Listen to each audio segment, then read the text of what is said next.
প্রকাশ্য দিবালোকে মাথাভাঙা ১ নং ব্লকের পচাগড় গ্রাম পঞ্চায়েত অফিসের ভেতর থেকে দুটি গাছ কেটে নেওয়ার অভিযোগ উঠল দুষ্কৃতীদের বিরুদ্ধে। ঘটনায় চাঞ্চল্য ছড়িয়ে পড়ে এলাকায়। খবর পেয়ে ঘটনাস্থলে আসে তৃণমূল নেতৃত্ব ও গ্রাম পঞ্চায়েত সদস্যরা। খবর পেয়ে ঘটনাস্থলে আসে মাথাভাঙা থানার পুলিশ। সেদিন সকালে পচাগড় গ্রাম পঞ্চায়েতের প্রধানের কাছে খবর আসে পঞ্চায়েত অফিসের ভেতর থেকে দুটি গাছ কেটে নেওয়া হচ্ছে। এই খবর পেয়ে ঘটনাস্থলে এসে দেখা যায় একটি দেবদারু ও একটি ঘোড়া নিম গাছ কাটা হয়েছে। কে বা কারা এই ঘটনা ঘটিয়েছে তা তদন্ত করে দেখা হবে। গোটা বিষয়টি প্রশাসনকে মৌখিকভাবে জানানো হয়েছে। পঞ্চায়েত সদস্যরা মিলে গোটা বিষয়টি নিয়ে সিদ্ধান্ত নেবে বলে জানান বর্তমান পঞ্চায়েত সদস্য নাজিমুর হোসেন।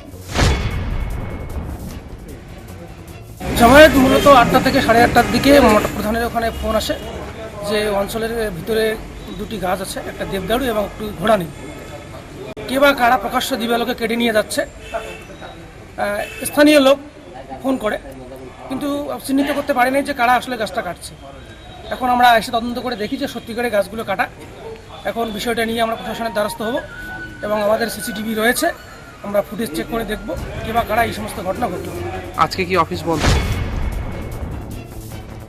পচাগড় গ্রাম পঞ্চায়েতের প্রাক্তন সদস্য জানান, এদিন সকালে গাছ কাটার খবর পেলে ঘটনাস্থলে এসে দেখা যায় গাছ কাটা হয়েছে। কে বা কারা এই ঘটনার সাথে যুক্ত তা জানা যায়নি। প্রধান সহ অন্যান্যরা মিলিতভাবে গোটা বিষয়টি নিয়ে সিদ্ধান্ত নেওয়া হবে বলে জানান প্রাক্তন পঞ্চায়েত সদস্য উকিল চন্দ্র বর্মন। 8:30 পৌনে 9টার দিকে শুনতে পেলাম কে বা কারা এই অঞ্চল অফিসের ভিতরের গাছ কেটে নিয়ে যাচ্ছে।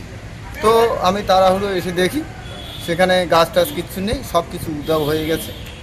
হ্যাঁ, এখনো পর্যন্ত আমরা জানতে পারিনি কে বা কারা কেটে নিয়ে গেল। কটি গাছ? দুটি গাছ।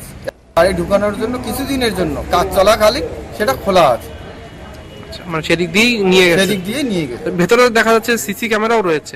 সিসি ক্যামেরা রয়েছে। মানে সেখানেও কি ধরা পড়েনি? হ্যাঁ, আমি অফিস স্টাফকে ফোন করলাম, সিসি ক্যামেরা এসে দেখে সেই আমরা সঠিকভাবে তদন্ত করে যা পদক্ষেপ নেওয়া হয়, টোটাল পঞ্চায়েত বডি এবং প্রধান উপপ্রধান যা আছে সবাই মিলে যৌথভাবে যা পদক্ষেপ গ্রহণ করা সেটা আমরা সঠিকভাবে গ্রহণ করি।